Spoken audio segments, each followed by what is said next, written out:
Hello and welcome back. This is the week 13 lecture, and this should be the final lecture of the semester, unless you guys have any special requests or specific things that you would like me to address in the final 2 weeks. I was not planning on having any additional lectures. I don't really think we need to cover any new material at this point. Really, we just need to be working on our final papers. So last week I talked about getting started on research and also just doing some of those early pre-writing activities, some of the things we need to do before we actually start drafting, before we actually start the writing of the paper. So hopefully by now you guys have done the stuff that I talked about last week back in week 12. So you've obviously chosen the text that you want to write about, and you've begun to learn a little bit more about it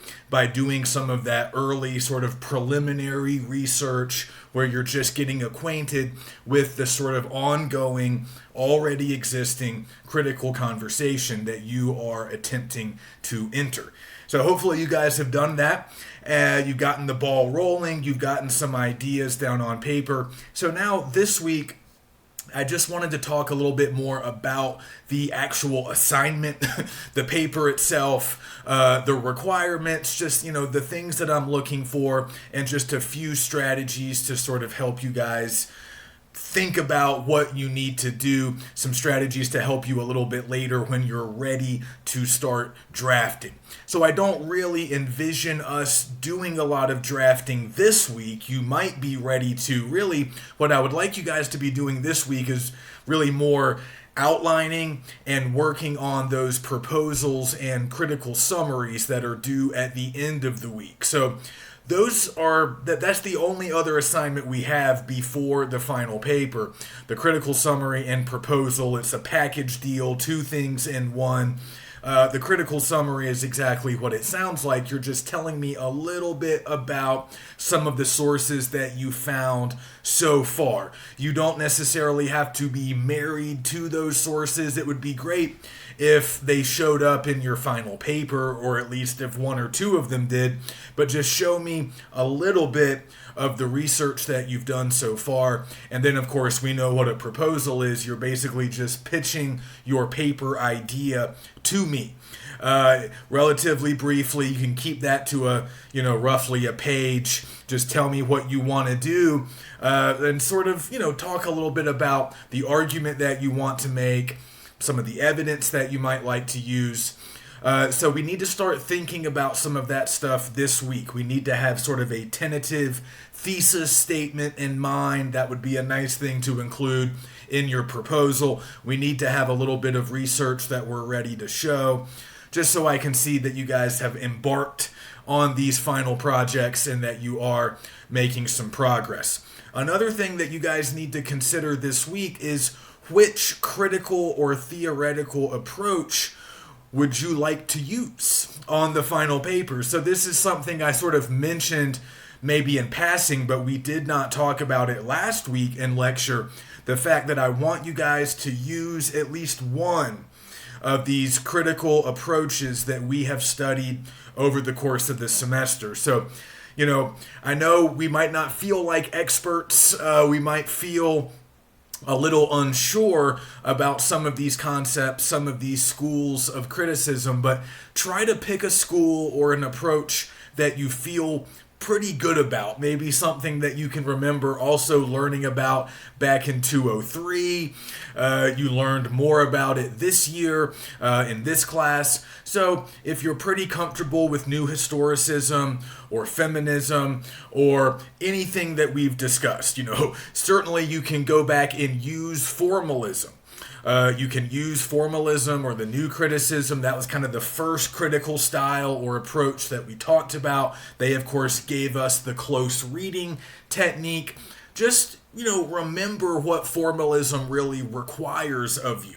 It can sometimes be a little bit difficult, a bit of an awkward fit, if we're trying to combine formalism with a totally different sort of critical approach. Remember the way that we sort of organized or categorized our approaches. That's, I think, going to help you during your selection process. Remember, we talked about text-based approaches first, and that included formalism, structuralism, and post-structuralism. All of those approaches were really focused on the language of the literary text, and they really weren't that interested in all of those outside contexts, those historical, social, cultural contexts.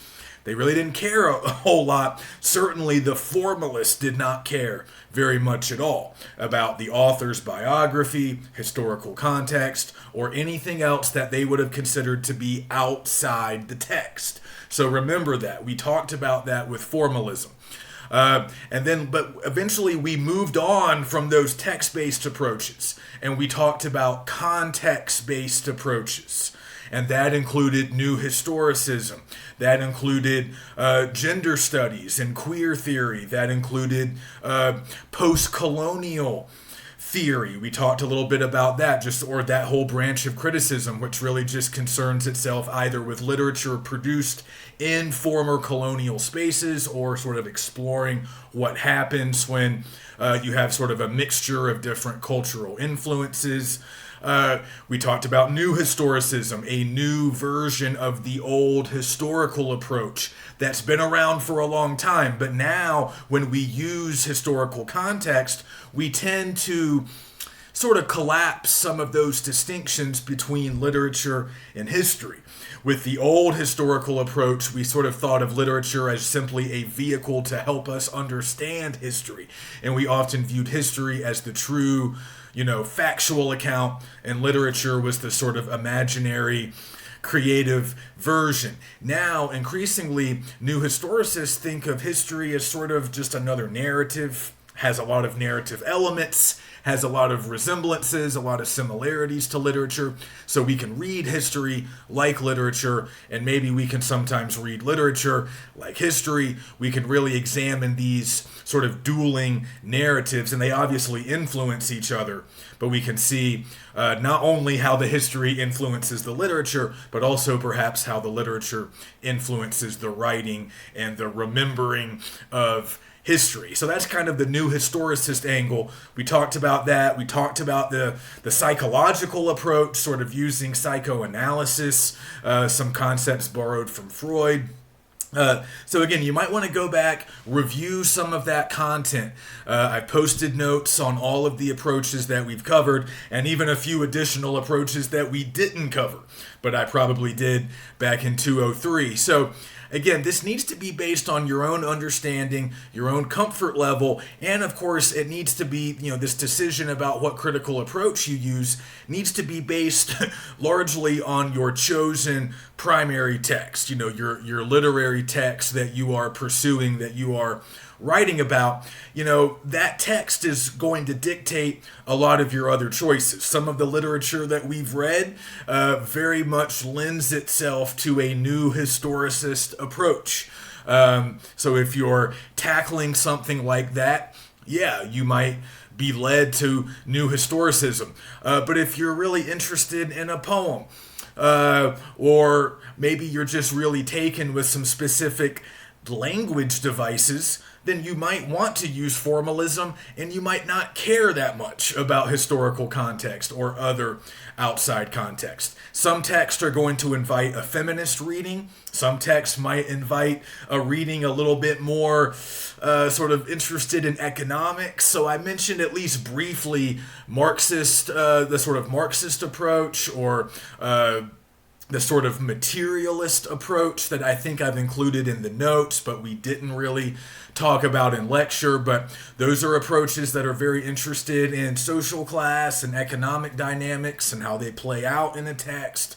So depending on what you're looking at, depending on what you're writing about, there's probably going to be a particular approach or two that will really work well for you.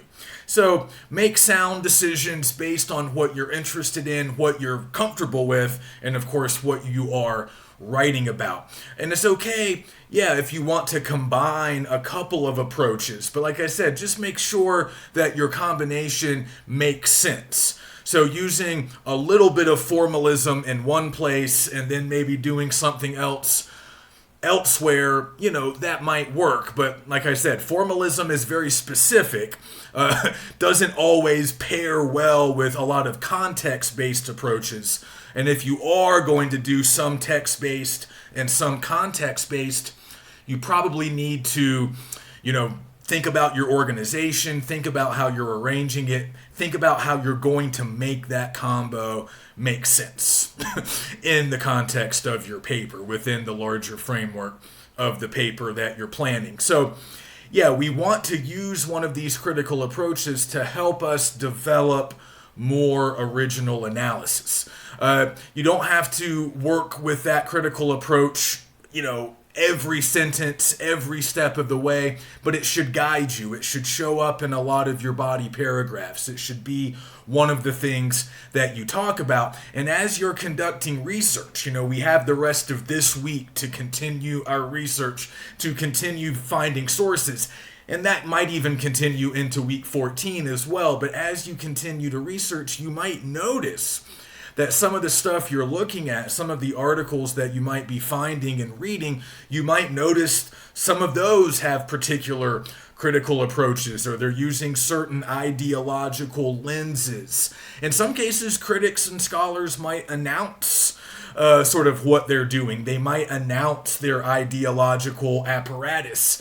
They might announce their sort of critical approach or lens. In other cases, they don't, and it might be up to the reader to sort of figure it out.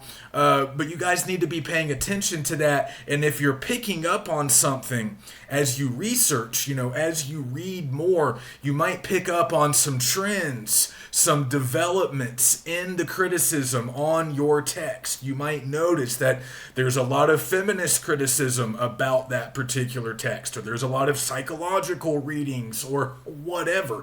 You might notice that a lot of what you're finding fits in to some of the, categories of criticism that we've talked about in this class. So look for that. Notice that.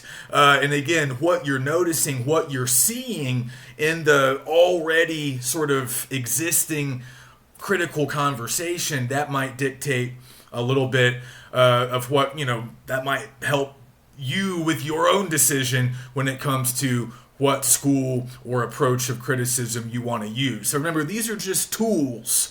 They don't need to overwhelm you or seem frightening. You're just using them to help you generate more analysis, to help you generate that original interpretation. So they might be intrinsic to your thesis. They might just sort of be a part of your thesis, whatever it is you're using. They might just be a way of reading that helps you to arrive at your interpretation, helps you to make that larger argument. So today I just wanted to talk a little bit more about outlining, and then I wanted to talk a bit about drafting, and then the final stage of the writing process, which is post-writing. Because I won't really be walking you guys through those steps. Once you're ready to write, that's largely, sort of self-guided individual work. But I do want to talk about drafting and post-writing because, again, if we're thinking about the writing process as multiple steps, multiple stages, we're still in the pre-writing stage right now. We're still getting ready to write. And I think that's where I can really help you the most. But once you're ready to start drafting, you're on your own. And then the final step is post-writing. And I want you guys to leave a little bit of time for that at the very end before you submit final drafts. But let's just pick up a little bit where we left off last week, because I did mention outlining, or at least, getting started on an outline as you start to plan your paper. So I just want to return to that, assuming that you've done a little bit of reading, you've become a little bit more knowledgeable about your chosen text, and you have some ideas. Hopefully you've just done some brainstorming, you've just written some ideas down. Maybe you have a tentative thesis in mind. Remember, you need to be argumentative. You need to be making an argument about your chosen text. So if you've done some of those preliminary steps, it really is time to put together a complete outline. And really, a good outline will feature a plan, at least a rough sketch of a plan for each paragraph that you intend to write in the paper.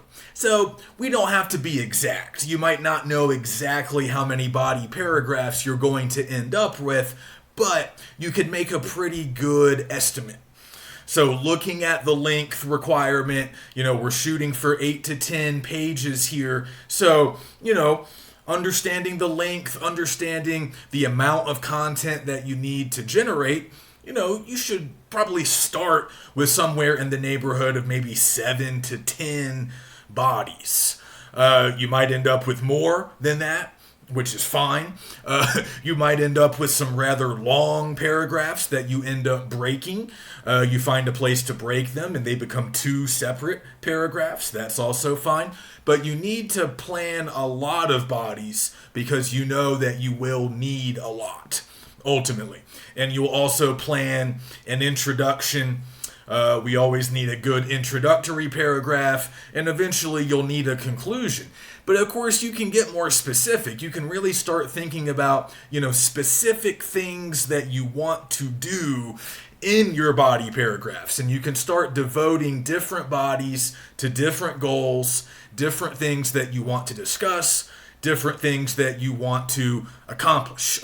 If you are finding that there's been a lot of criticism, a lot of articles, a lot of stuff written about your chosen text, you might really need at least a brief body paragraph to just sort of go over that critical conversation, to sort of do a little bit of a review of the existing work that's already out there. Summarize it briefly, just talk about it a little bit so that your readers get acquainted with it, and then you can dive in more detail. Sometimes that's necessary. For others who have a text, somebody who's writing about a text that just really hasn't been the focus of as much, scholarship, you might not need a body paragraph like that. You can jump right into your chosen elements, the devices that you want to get into, the angle that you want to pursue.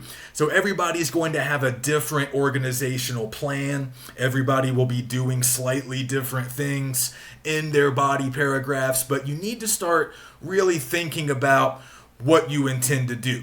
No matter what you're doing, every body paragraph needs to accomplish something. In some cases, you might have a point or an element or a device that you're exploring that requires a couple of paragraphs. It might take you 2 or 3 bodies to fully cover that point, and that's fine, as long as we can see that each one of those bodies is building towards something, contributing towards something, and eventually there's some kind of a payoff. So one thing, I hope I mentioned this last week, I think I did near the end of lecture, I said you guys really need to sit down with your chosen text. Obviously go back through and read it. Even if you've read it once already, read it a second time. You at least need 2 good readings to get really familiar. And you need to take notes. You need to be taking notes as you go through the text. If you haven't already done that, I strongly recommend doing it this week. Doesn't matter if it's a poem, play, short story, or even our novel. Go back through it.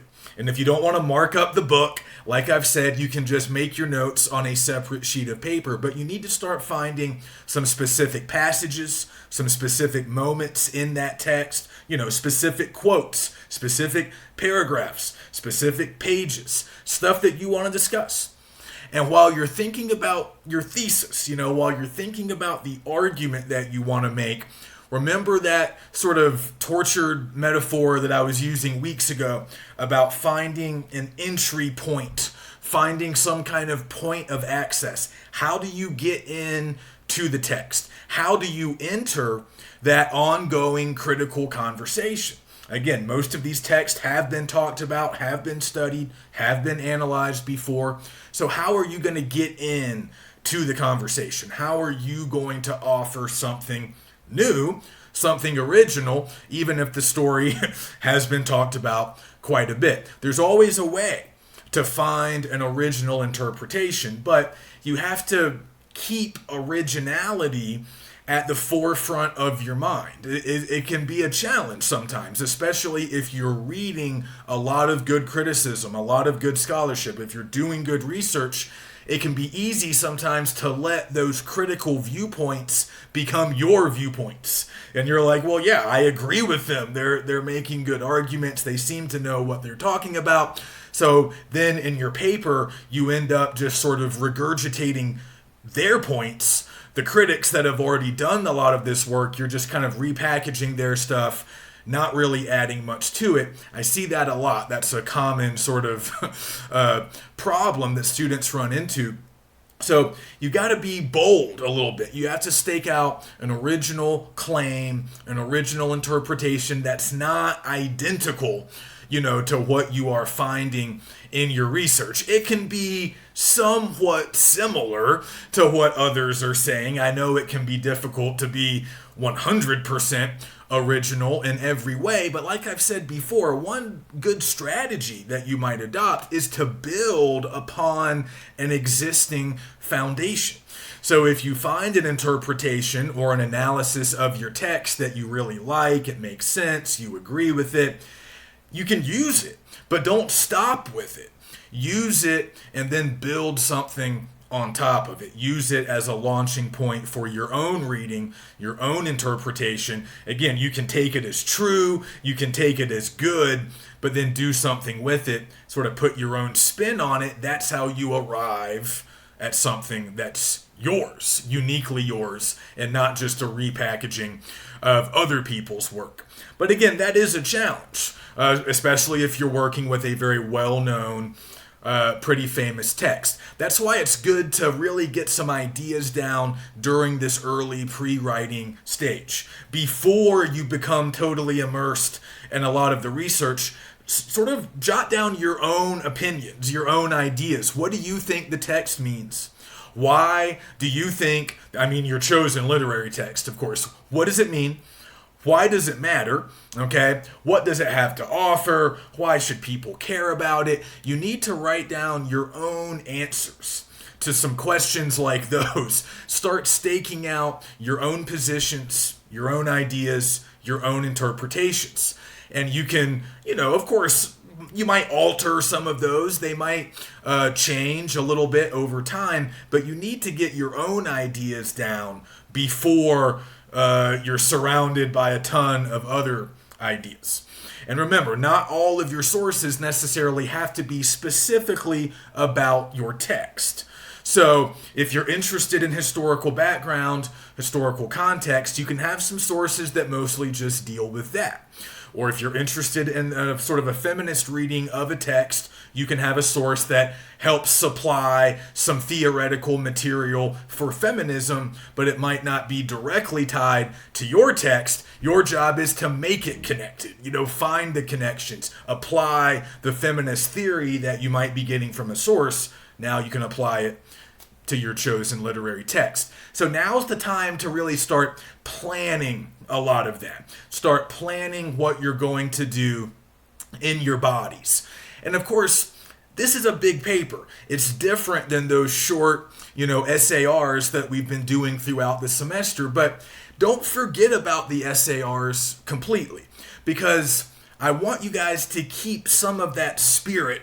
With the SARs, I was always telling you, find, an angle, something kind of a small entry point, because they were small papers. So find something very specific, an image, a particular piece of figurative language, a particular aspect of historical context, maybe a recurring feature that shows up throughout the text, but like find that one thing, develop it, and that's really all you need for a short paper. Now you're going to need several things for a paper of this length. And of course, you can think a little bit more about larger themes, larger meanings, larger significance, because you want to ultimately get to that stuff.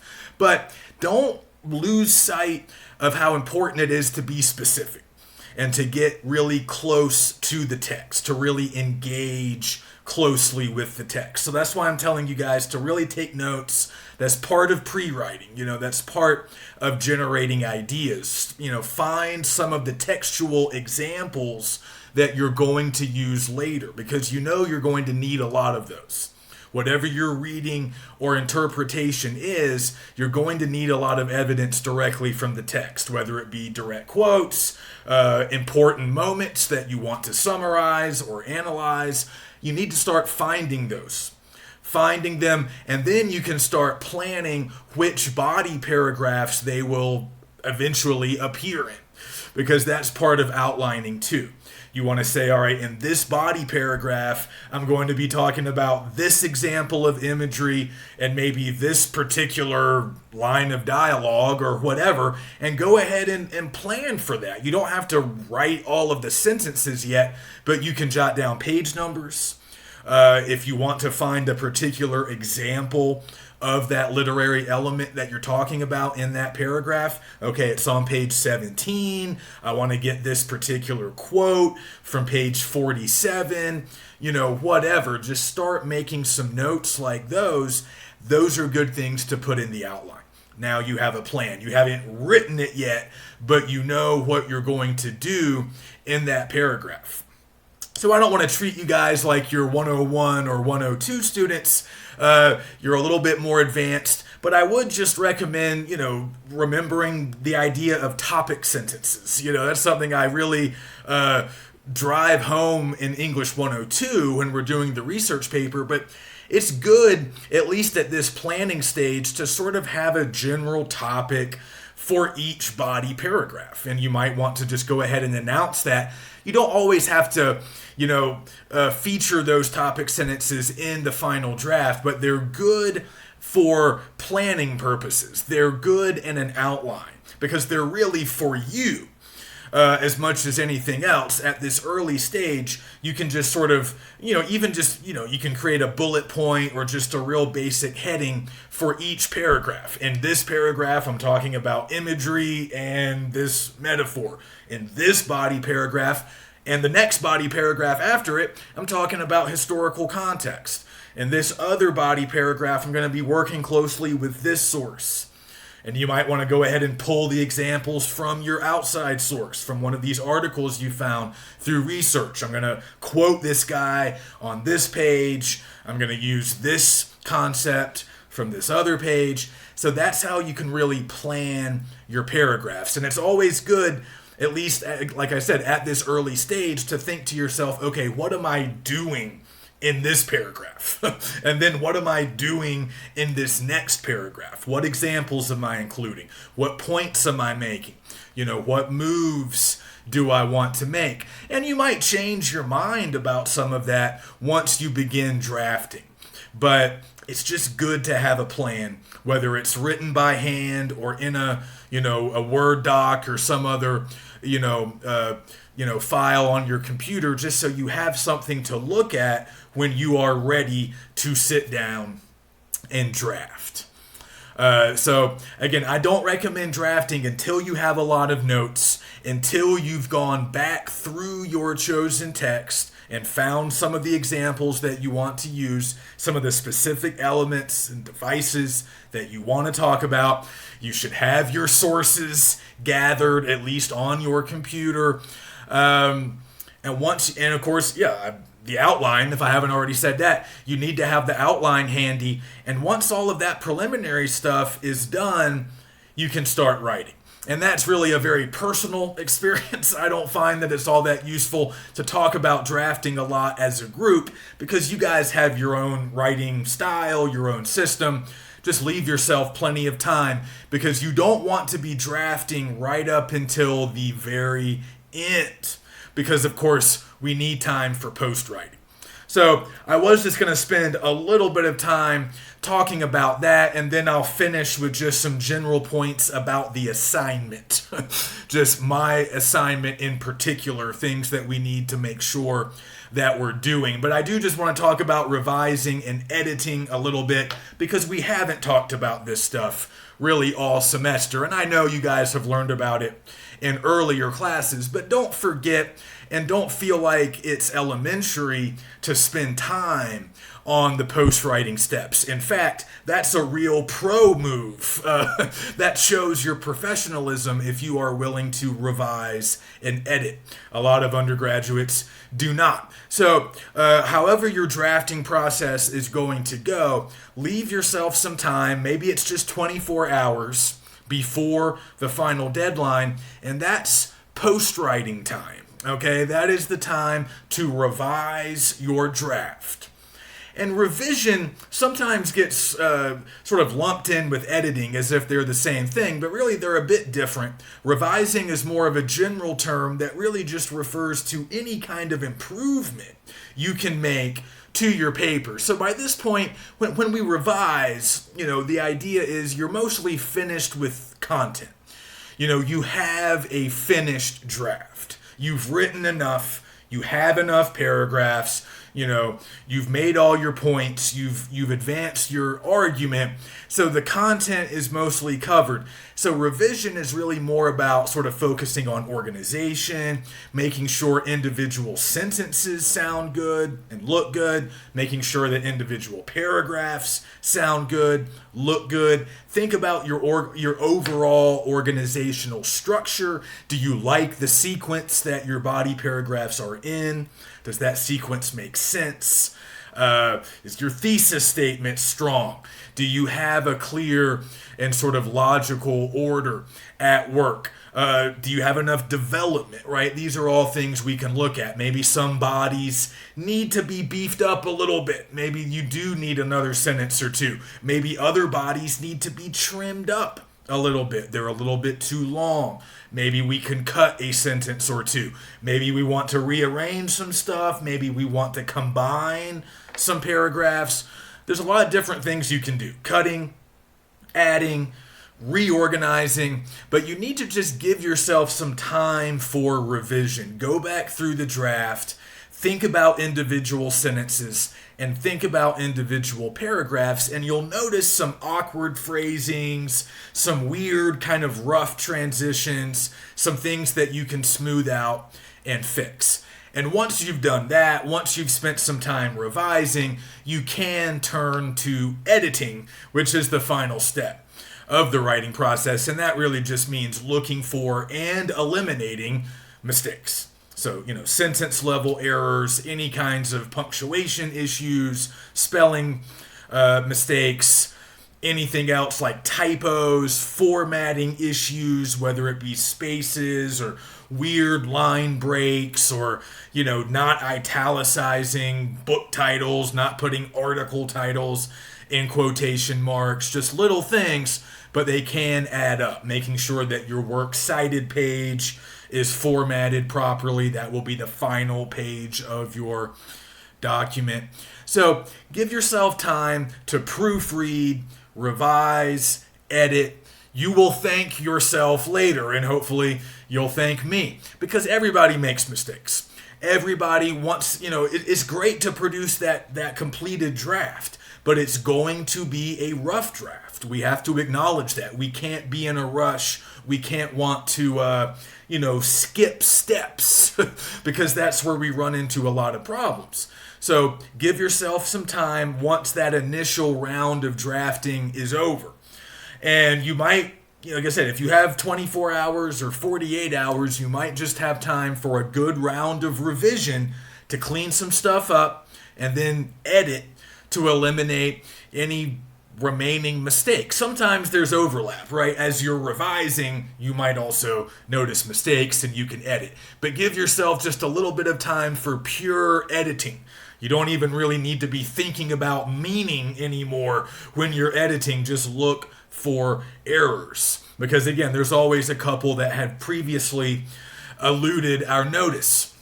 So give yourself time for those post-writing steps because you will be able to improve the quality of your final draft. And if you have a lot of time, you might even want to create an entire second draft that's not necessarily the final draft.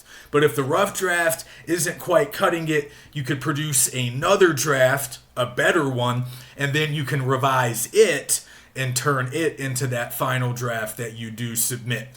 We don't always have time for that, but of course, that's often how it goes for professional writers. They're often producing multiple drafts. They do have editors to help them. The closest thing you guys have to an editor is me. So I don't expect you to necessarily have 3, 4, 5 drafts, but you should at least have 2 distinct drafts. You should have the rough draft that you produce after your inspired drafting stage. A lot of people just like to sit down and write without really going back and double checking that much for mistakes, without stopping. I mean, I actually kind of recommend that. Don't overthink it. Just write. Just try to produce a completed draft. And then you have a rough draft that you can work with, that you can revise and edit. And once you've done those post-writing steps, you should have a final draft that's ready to submit.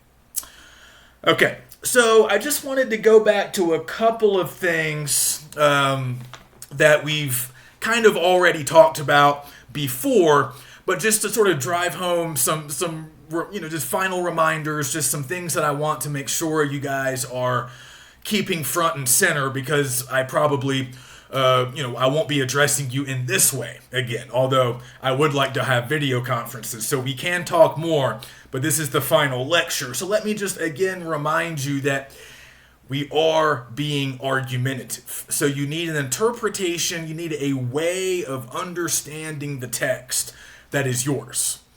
And it can really pertain to any aspect of the text. You can disagree with pre-existing interpretations. You can build yours on top of those pre-existing interpretations. You can explore an area of your text that you don't think anybody else has really explored before.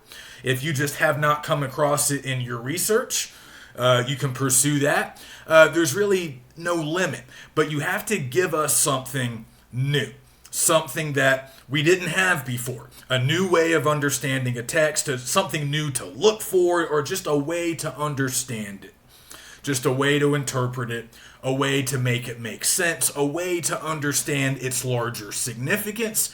Remember, if you want to do reader response or reception theory as your critical approach, you could be very interested in the impact the text had on people, on readers.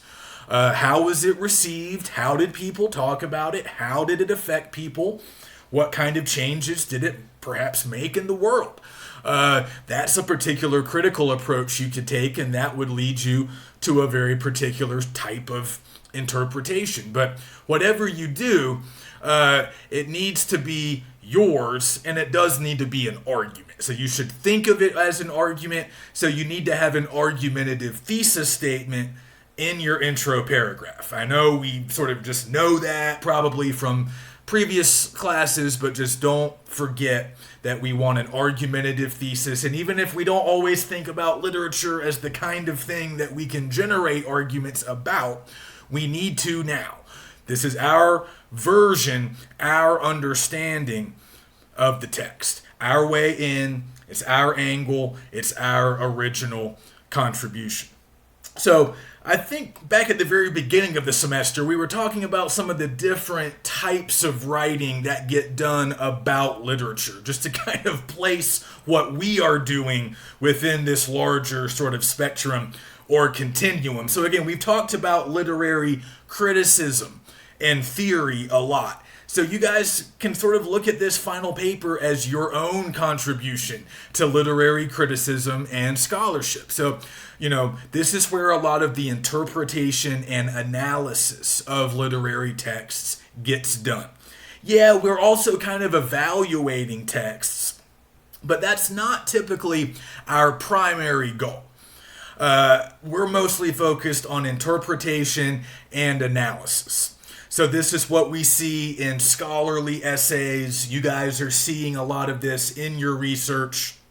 This is criticism, this is theory, this is stuff that you would see at a conference, this is stuff that you see in literature journals, this is the stuff that critics and scholars are producing. So now you guys are going to be producing some of your own. And remember, theory is very much related to criticism, but it's a little bit different. It's often more based on certain ideological lenses. These might be connected to politics, economics, other sort of social theories, and we can use them. We can use those sort of theoretical lenses to help us, again, interpret text. So a lot of criticism borrows heavily from theory, but we do often regard them as kind of separate. So remember, there's other kinds of writing, and we've engaged in a lot of it, right? The sort of informal responses, we've done those on the discussion board. Those are fun. Like I said at the beginning of the semester, they were just meant to kind of simulate the sort of in-class discussion we would have had back in the old days in a live classroom. But those are very informal. Those are those initial sort of emotional responses, and those are always a good place to start when we're jotting down ideas, but we want to move beyond that emotional response. We can also look at maybe book reviews. You might be seeing some of those in your research. It's okay to maybe use a book review or two as a source, but that's really not the kind of writing that we are doing. You're often going to find a book review like in a magazine or a newspaper. These are often very evaluative. They're really designed to evaluate different literary texts, right? If something gets a good review, that means the writer is essentially recommending it, to other people. These are a little bit more informal. They're written for sort of a wider audience. They're not as specialized. They're not really as focused on analysis. Remember, analysis is more of an academic pursuit. I mean, you can do it in other walks of life, but it's a little bit more of an intensive process. And you guys have analyzed a lot before, but just remember what the word means. To analyze is to break something down into its individual parts in order to see how that thing works. I think that's a great way to really visualize what you're doing with this final paper. That's what you're doing to your chosen literary text. You're breaking it down into some of its individual elements. Those might be specific literary elements like characters, imagery, figurative language, symbolism. Might also just be stuff like an individual word that gets repeated, or a concept, or a piece of historical context that has a lot of significance. Those are all individual parts of the larger literary text. So you can't cover every single part, but you can cover the parts that are most interesting and most important to you.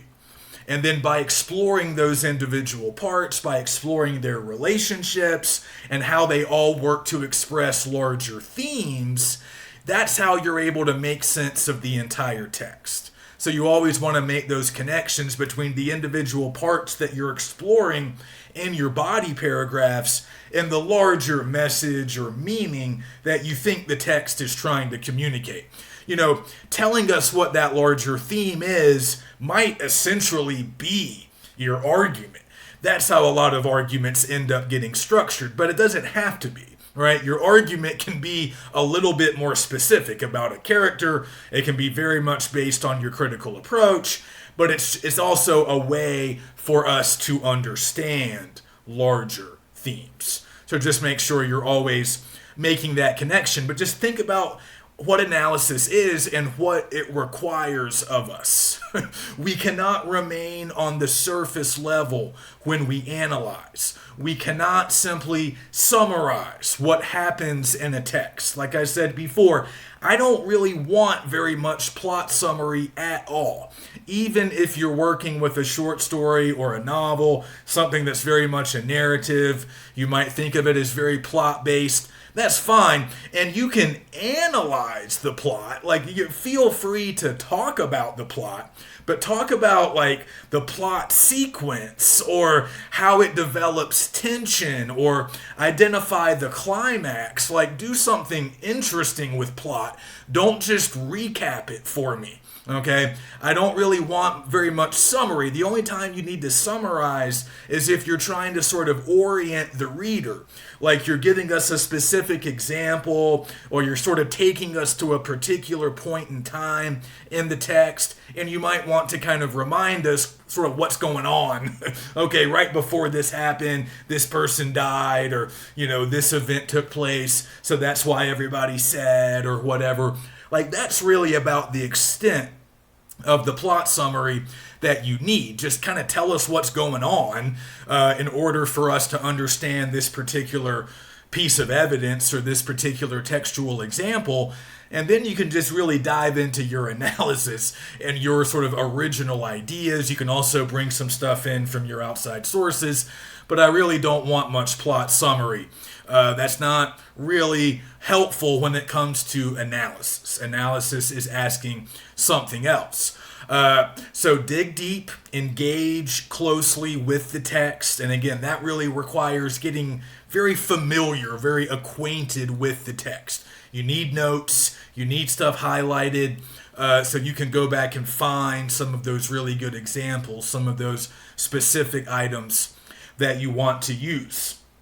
And finally, I just wanted to remind you of our many different strategies for analysis. I hope I haven't sort of drowned you guys with some of this content. I've just been trying to provide a lot of resources. So if you go back to our strategies for analysis, we had that long list. We spent the first few weeks of the semester really going through most of those strategies: surface to depth, patterns, opposites, context. That could very well be a big one for some of us if we're interested in historical context, or even cultural context. If you're, like with Sonny's Blues, you could be interested in jazz music. It doesn't always have to be strictly history.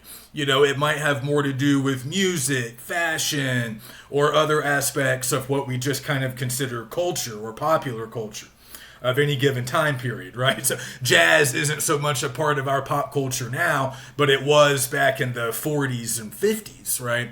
During the setting of that particular short story. So you can think about cultural context. We talked about genre, thinking about how to categorize these texts based on genre, which is sometimes a little bit of a challenge, but that's also something you can learn through research. Like, you don't have to be an expert on everything. If you're doing good research on your text, you're probably going to find some labels that people are using to categorize it. What are they calling it? What genre has it been sort of, assigned to in the past? We also mentioned social relevance, and then, of course, just taking any of our critical or theoretical approaches. So you have a lot of stuff to choose from. I recommend trying to, utilize a couple of those strategies in the final paper. Look for patterns. Again, pursue context if that's something that you like.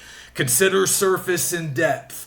Just try some of those strategies, at least now in this early going, as a way to generate material, to continue to write down some ideas. And in that same document, underneath the strategies for analysis, remember all those questions to spark analysis. And these are really ways to investigate specific literary elements a little bit more. So you can think more about character, think more about setting, think more about some specific language devices, especially if you want to incorporate some extended close reading. If you want to use a little bit of the formalist approach, then you should really consider specific word choice, sound, especially if you're doing poetry, right? Because that gives you a chance to think about rhyme and meter. Think about irony.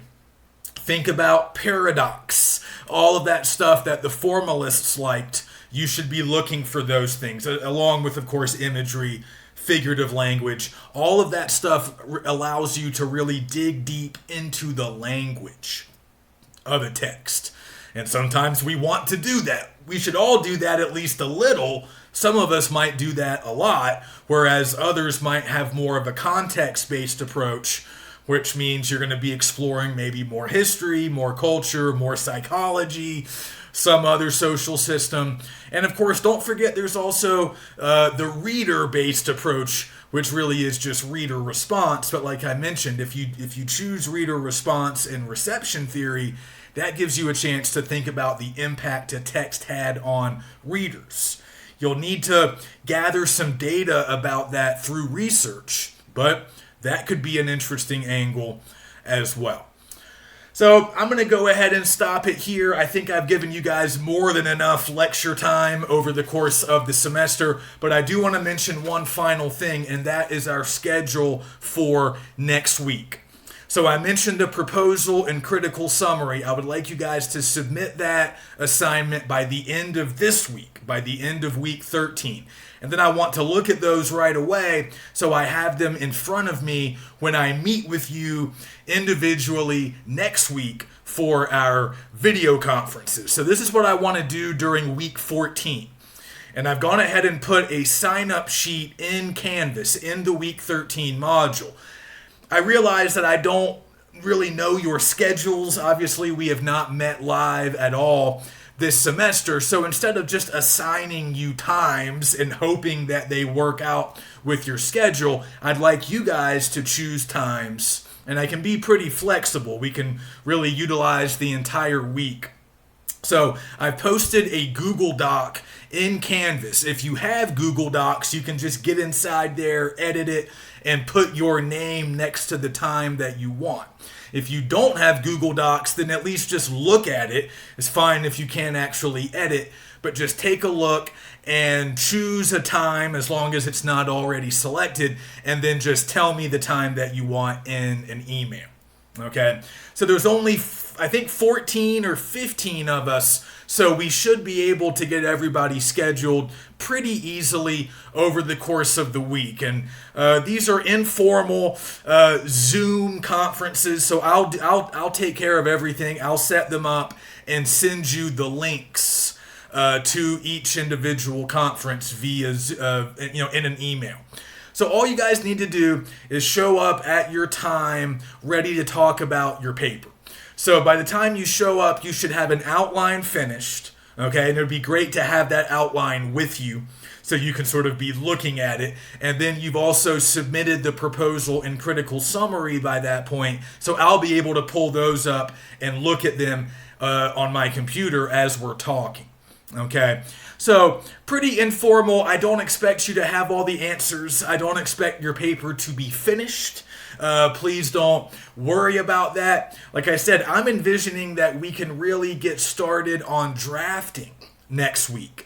That's really my hope. After you meet with me, hopefully you'll be so inspired and you'll be ready because you have your outline, you have your proposal. I'll sign off on the proposal. I can answer any questions that you might have during the conference. And then after the conference, you're ready to start writing. So that's the goal, and even if it doesn't work out exactly like that, hopefully you will find the conferences to be useful. It's just nice to talk a little bit about the papers in a direct sort of one-on-one fashion. So bring any questions that you might have, bring your outlines, and we'll get that schedule worked out. But like I said, if you can't access the Google Doc, just email me. I haven't asked you guys to email me much, but I need to hear from everybody over the course of this week. Either edit the document or email me your preferred time. And it might be good to give me 2 or 3 times just in case, in case somebody else is emailing me simultaneously wanting the same time. But that's unlikely. Again, it's a pretty small class, and I think we can take from Monday. Well, not Monday, actually. That day doesn't work for me, but from Tuesday until Friday of week 14. So here in week 13, just keep researching, keep working,